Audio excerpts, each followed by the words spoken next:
Já vai começar! Muito bem, pessoal, vamos começar caçando água viva! Quem já caçou água viva aqui? Ninguém? Ah, eu sabia que sempre tem alguém que caça água viva. Foi na floresta ou foi aqui mesmo? Boa tarde, pessoal. Boa tarde! Boa tarde, pessoal. Boa tarde! Boa tarde. Só ele que vale, que vocês obedecem? Tá com a bola toda, hein? Boa tarde, pessoal. Boa tarde! Obrigado por vocês terem vindo.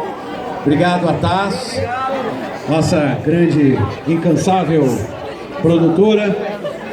E obrigado a todos vocês. Para mim é sempre uma honra estar perto de vocês, para poder a gente entender um pouquinho melhor do trabalho que a gente faz. A gente fica lá no estúdio, fechado, e nem sempre tem a noção exata, a dimensão de tudo isso. Nosso amigo agora com essa homenagem maravilhosa. Enfim, são coisas indescritíveis. Mas vamos lá, vamos falar aí sobre algumas coisas. Vou dar o microfone para o apresentador, senão eu vou tomar o emprego dele. Imagina, modesto. Vamos lá. Você quer sentar? Vamos sentar um pouquinho? A gente vai ficar de pé de qualquer jeito, mas vamos sentar. Bom, se apresentar, né? Oi, sou o Guilherme, brincadeira. Bom, Sérgio Moreno, acho que não é novidade pra ninguém, mas eu quero que você se apresente, por favor, se apresente, tá? Bom, meu nome é Sérgio Moreno. A gente já conversou bastante aí embaixo, né, com alguns. Já trocamos bastante ideia, já assinamos alguns livros, alguns jogos, né? E como eu estava dizendo aqui no início, eu não costumo fazer muitos eventos, não. Na verdade, eu acho que esse é o meu segundo evento.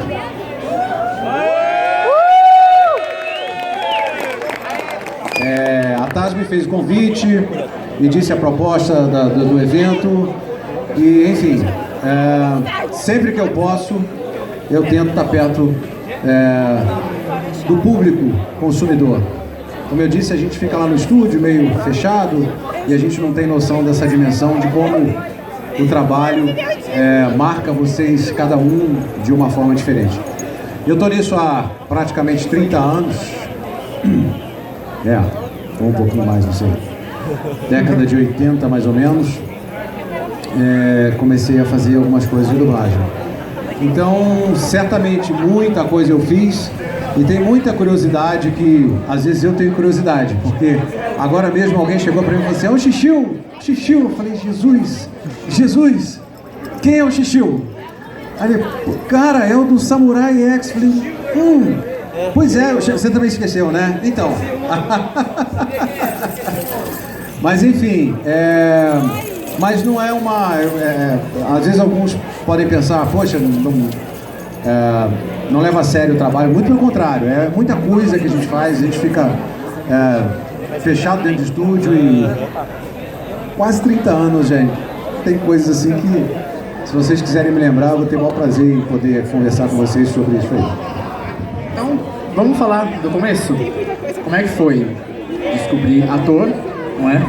E depois disso, eu sei que tem alguns dubladores, né, que eles não chegaram a fazer a atuação propriamente dito, já se descobriram diretamente dubladores e direcionaram a sua atuação diretamente para isso.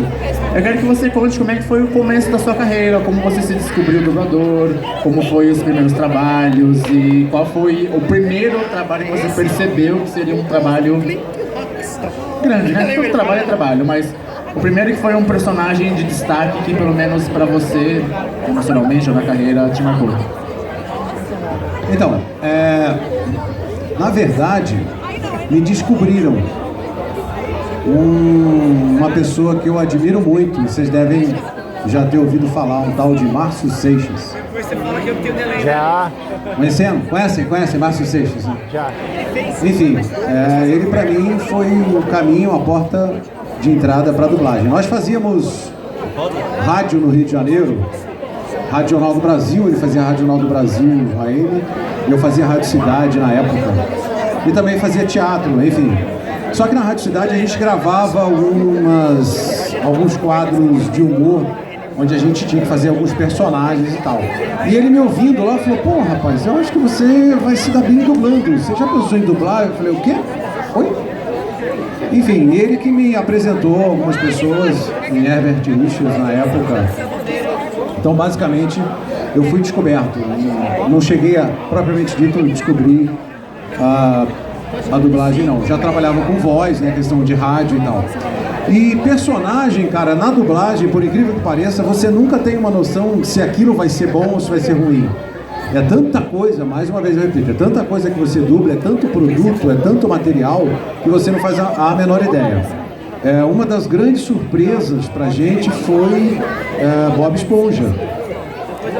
Porque a gente gravava Bob Esponja, eu acho que era em torno de 96, 97, quando começamos a gravar. Alguém disse que mas o Bob Esponja é de 99, não sei. Então pode ser que eu esteja enganado, né? Pode ser que seja 99, mas de qualquer forma, 20 anos, né? Enfim. E a gente gravava e se divertia muito, era muito engraçado. O Patrick, então, eu saía rouco. Naturalmente, né? Tem que fazer essa voz o tempo todo. Saía rouco, mas saía feliz. E a gente ria o tempo todo. E a gente ficava assim, não é possível, cara, esse desenho é muito legal. E não vai passar em lugar nenhum, né? Acho que TV a cabo era muito precoce ainda, nem todo mundo tinha acesso. Era quase era quase um canal não popular, né? Quer dizer, hoje em dia eu acho ainda caro, mas na época era mais caro ainda e o acesso não tinha distribuição para todo mundo. Então acho que passava no Cartoon Network, pode ser? Também não sei. Aí depois veio a Globo, Nickelodeon, né? Aí depois veio a Globo, aí explodiu o troço, aí... Então, quando você está lá fazendo, você gosta do que você está fazendo, mais ou menos, né? Agora, se aquilo vai explodir, se vai ser sucesso, é só vocês que fazem, só vocês que dizem, mas aí o material está pronto para vocês. E como foi? Eu diria transição. Mas como foi você não deixar, né? Mas passar de ser só dublador e se tornar diretor de dublagem também? Como é que é a diferença e como foi, né? E qual é a diferença do trabalho de um para o outro? Então, na verdade, é um processo natural. O diretor artístico, seja de dublagem, seja de teatro, seja de televisão, ele não necessariamente precisa ser ator. É uma outra função. O diretor, ele é responsável por um todo dentro do projeto, ou do espetáculo, ou enfim, do produto. Ele tem que ver diversas áreas, não só artística, né? Mas na dublagem acaba sendo um processo natural. Se você dubla muito, tá há muito tempo dublando, conhece todos os dubladores, todos os atores, já passou por diversas produções, diversos desafios, naturalmente você acaba acumulando experiência para poder orientar outros atores em outras dublagens, enfrentar outras dificuldades, ter determinadas formas, saídas para que o trabalho fique da melhor forma possível. Então é um processo natural. E a diferença é essa, que o diretor hoje de dublagem, ele tem que assistir o filme 10 vezes, né, cara? Há um tempo atrás, a tecnologia mudou muito, né? Há um tempo atrás, os dubladores faziam os trabalhos juntos. Eram todos juntos gravando, então a cena tinha 10 pessoas, 10 personagens, tinham 10 dubladores na estante. Porque você não tinha recurso tecnológico para isso. Então, a dificuldade do diretor era pré-produção. Antes de você entrar no estúdio, você tinha que assistir tudo, separar as cenas, quem entrava com quem e fazer a escalação do elenco. Hoje não, hoje todo mundo grava sozinho. Tem 10 personagens numa cena, cada um grava o seu sozinho. Aí o diretor tem que saber também antes, com antecedência, assistir a produção, fazer a escalação das vozes e para fazer a melhor distribuição no estúdio para ter um rendimento até de tempo. Existe ainda alguma possibilidade, em alguma situação, que os dubladores ficam juntos no estúdio para fazer alguma coisa, seja qualquer que for? Exceção. Só se for algum pedido, alguma condição, algum critério de algum cliente, que às vezes acontece, eu preciso que esses dois personagens sejam gravados juntos para dar uma química melhor, enfim, para dar uma junção melhor. Mas basicamente, tecnologicamente, não. Até porque, né, até estava conversando com um de vocês, a participação de vocês na dublagem hoje em dia tem sido muito importante. A opinião de vocês, a internet, né, está nos proporcionando isso. O dono do filme, o cliente, ele agora está entendendo que o público consumidor sempre foi exigente, mas nunca teve como se manifestar. Então as redes sociais são ótimas para isso. E nem sempre a gente tem o tempo que a gente gostaria de ter para fazer um trabalho mais elaborado. A dublagem é muito rápida. Então, tecnologicamente, a tecnologia tem trabalhado para isso também, para que as produções saiam rápidas, até porque tem muita coisa. Então tem muito trabalho a ser feito. Então, geralmente é um por um. Quando tem assim algum pedido, é uma coisa muito especial, mas aí parte do cliente também. Bom, você disse que o diretor ele tem que se preocupar com a produção em si, né? A preparação para o trabalho em todo. Mas os atores em específico, eles se preparam, você pode falar particular, né? Vou ter que responder pelos outros. Você faz algum tipo de preparação para fazer algum personagem? Nem que for um processo de criação ou um estudo do original, ou isso é trabalho do diretor? Sempre do diretor e o ator só chega e faz o que você fala para ele fazer? Como eu disse, a gente não tem tempo. A gente trabalha com escalas. Então, alguma empresa me liga e fala: Sérgio, você pode amanhã das 9 ao meio-dia? Posso, estou com horário disponível. Então tá marcado. Eu entro no estúdio, aí o diretor fala: tá vendo aquele poste verde lá? Você vai fazer aquele poste verde, ele é do mal, então tem uma... dá o briefing, o diretor te dá o briefing todo. O ator, o dublador chega, ele não está sabendo de nada. Não temos tempo de preparação, é na hora. Não chega a ser improviso, porque o diretor vem com tudo pronto. Então é muito briefing. Você tem todas as ferramentas para trabalhar, mas não existe isso. A não ser quando seja um personagem que já seja de série, que você já tenha feito anteriormente. Então alguém fala: eu preciso que você faça, porque vai voltar a série do personagem e tal. Então você já sabe quem é. Às vezes você procura nas redes material que vai ser lançado, como dos games, por exemplo. A gente sabe que tem bastante material vindo aí, já tem bastante pré-lançamento. Ela está com a mãozinha de pé e ela quer fazer uma pergunta. Pode?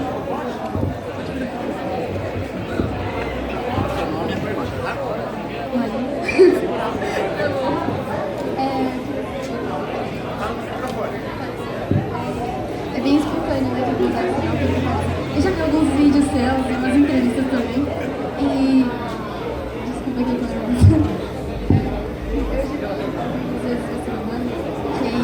eu já vi algumas vezes você dublando que você chega assim, aí quando você dubla você faz... Não foi uma pergunta, foi bem um comentário mesmo, mas tudo bem. É bem, tipo, do nada chega assim, do nada alguém chega assim e fala: você vai fazer aquilo, e você arruma um jeito de falar, por exemplo, uma voz, você que cria a voz, ou tem alguma recomendação? Então, a dublagem não necessariamente é uma criação, é uma recriação, é uma reinterpretação, né? Então o personagem vem pronto em alguma língua original. Então, em respeito ao autor, ao dublador original, né, a gente tem que seguir uma obra que já está pronta. Então, quando você chega no estúdio, você vai fazer aquele poste verde, ele fala, então qual é a voz dele? A voz dele é meio assim, no original, então a gente tenta seguir uma voz. Não, a minha voz dele já é meio assim. Então, você tem que ter uma técnica vocal para você tentar chegar com a sua voz onde quer que o personagem que está lá pronto chegue, entendeu? E você tem que tentar chegar lá. Então, é mais uma técnica. Oi? Você já substituiu algum personagem, por exemplo, o Patrick, o Mickey? Então, o Mickey tem... Alguém deve saber, o Mickey tem mais de 80 anos. Então, eu fiz o Mickey Mouse entre 1932, então façam as contas. Então façam as contas, ele é bem velhinho, né? Já temos quase 90. Então assim, o Mickey Mouse teve voz, eu acho que da década de 50 para cá. Mas enfim, alguém fazia o Mickey Mouse antes de mim, né? E a Walt Disney tem essa preocupação, pelo menos com o Mickey Mouse, de estar sempre renovando, inclusive na língua original. Quando mudaram lá, mudaram aqui no Brasil, eu fiz os testes e passei. Então assim, a gente tem que seguir o original. O Mickey Mouse, né, só fala em português, mas praticamente em inglês é a mesma coisa, né? Então tem a musicalidade, ele fala, né? A risadinha. Então é uma recriação, né? Você tem que reinterpretar o que tá lá. Se ele tá falando assim bonitinho, você tenta chegar ao máximo possível. Às vezes você não consegue, mas uma outra pessoa, um outro ator consegue. Não sei por que eu continuo falando com a voz do Mickey, mas tudo bem. Então assim, a dublagem não é uma criação. Quando a gente cria uma voz, a gente geralmente costuma fazer para produção original. Então, geralmente cinema nacional, né? Anime nacional. Eles criam o personagem, te dão um briefing e você cria uma voz para aquele personagem. E o game tá no meio disso, porque o game não tem sincronismo labial. Então é quase uma criação também. Só que você tem todo o briefing do personagem. E geralmente tem a voz também original, que é feita na sua língua original. No caso do Geralt de Rivia, né? Ele foi feito em polonês. O original dele era em polonês. Mas quando nós fomos gravar Geralt de Rivia, eu tive pouquíssimas referências em original polonês. Eu praticamente gravei sozinho. Não tinha referência, mas tinha muito briefing do personagem. Onde ele estava, o que ele estava fazendo, por que ele estava falando aquilo, para você poder dar a interpretação. Entendeu? Mais alguma dúvida? Uma pergunta para ele lá. Alguém tem uma dúvida? Alguém quer conversar? Alguém quer falar? Ele. Vamos pela fila, pela ordem. Chega aqui. Tudo bem, Marcel? Vou perguntar, das vezes que você fez a voz do Geralt, do The Witcher, você imaginou que ia ter tanta repercussão assim, a série ser tão famosa? Não imaginava. Nem de longe, nem de perto. Porque, como eu te disse, o jogo em si, o The Witcher, é complexo. Foram 900 e muitos personagens. Nós utilizamos 500 e muitos atores diferentes, vozes diferentes. E a gente grava em blocos, né? Ficamos quase 2 anos gravando. Só de Geralt, acho que eu fiquei uns 3 meses internado. Saudações, carpeado. Então foram, acho que quase 3 meses. Só de falas do Geralt. Muita coisa. Então, a gente faz parte de um elo dessa produção gigantesca, mundial, né? Então a nossa parte é fazer a captação da voz. De lá vai para uma pós-produção, onde eles montam com as imagens e inserem tudo dentro do jogo. Aí cria-se a história. Então, diferentemente da dublagem, que você vê o filme do início ao fim. Então você pode ter uma certa opinião. Pô, esse filme é legal. Não gostei desse filme. São várias vezes que aparece storyboard, às vezes, para vocês terem uma noção também. Isso também passou também na época que você fez a dublagem do Aiden Pearson no Watch Dogs? O sistema de game é basicamente o mesmo. A gente recebe muito briefing, é o que você fala do storyboard. Ele vem lá, o personagem desenhado, a característica dele, o perfil dele, o que ele tem que fazer, de onde ele veio, para onde ele vai, enfim, essas coisas. Então você tem que seguir dentro daquilo. Tem um diretor, né, que recebe o material, que decupa antes, faz uma triagem de tudo e te passa o máximo de informação possível para a gente criar o personagem. Só que a gente só vê a história depois, montada. Até por questão de segurança, de confidencialidade. Tá? No filme é diferente, como eu estava falando, tem começo, meio e fim. Então tem como você ter uma opinião formada, vamos dizer assim. Mas no game não tem como. Beleza, Marcelo? Diga-me, ao apresentador. Só aproveitar o gancho aqui. Como é feito? Eu quero que você fale como é o processo, tecnicamente. Porque do filme, uma série, uma animação, a gente consegue imaginar, né, a sua cena com o seu personagem, tá passando na tela e você fala as frases que ele tem que fazer. Como é a de game? Porque você mesmo disse que não tem a sincronia, então a gente imagina que não é... que você não tá vendo a personagem fazer, porque até que teria que estar o jogo rolando, um processo de criação de game muito